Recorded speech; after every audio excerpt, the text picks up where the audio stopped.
ಬೇರೆಯವ್ರನ್ನ ಉದ್ಧಾರ ಮಾಡೋಕ್ಕೆ ಅಷ್ಟೊಂದು ಇಷ್ಟ ಇಲ್ಲ. ಲಾಸ್ಟ್ ಟೈಮ್ 30-35 ಟನ್ಸ್ ಬಂದಿತ್ತು. ಈ ಟೈಮ್ ನಮಸ್ಕಾರ ಎಲ್ಲ ರೈತರಿಗೂ. ನನ್ನ ಹೆಸರು ಚಂದನ್ ಅಂತ, master of business and administration ಮಾಡಿರೋದು. ಅದಾದ್ಮೇಲೆ ಜಾಬ್ಗೆ ಹೋಗ್ಬೇಕು ಅಂತ ನಮ್ಮ ಮನೇಲೂ ಹೇಳ್ತಾನೆ ಇದ್ರು, ಆದ್ರೆ ನಂಗೆ ಅಷ್ಟೊಂದು ಅಡ್ಜಸ್ಟ್ ಆಗ್ಲಿಲ್ಲ.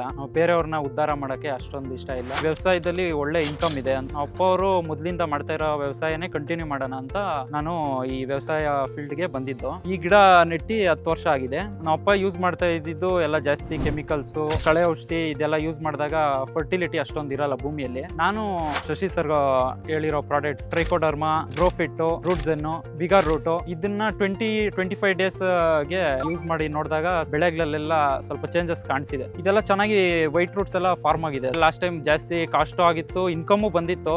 ಈ ಸಲ ಅಂದ್ರೆ ಕ್ವಾಲಿಟಿನೂ ಚೆನ್ನಾಗಿ ಬರ್ತಾ ಇದೆ. ಇನ್ನ ಬೆಳೆ ನಮ್ಗೆ ಪ್ರಾಫಿಟ್ ಇನ್ನ ಚೆನ್ನಾಗಿ ಬರುತ್ತೆ ಅಂತ ಇನ್ನ ನಿರೀಕ್ಷೆ ಬಂದಿದೆ, ಕಾನ್ಫಿಡೆನ್ಸ್ ಬಂದಿದೆ. ಲಾಸ್ಟ್ ಟೈಮ್ 30-35 ಟನ್ಸ್ ಬಂದಿತ್ತು. ಈ ಟೈಮ್ 40-45 ಟನ್ಸ್ ಮೇಲೆ ಬರೋ ನಿರೀಕ್ಷೆ ಇದೆ.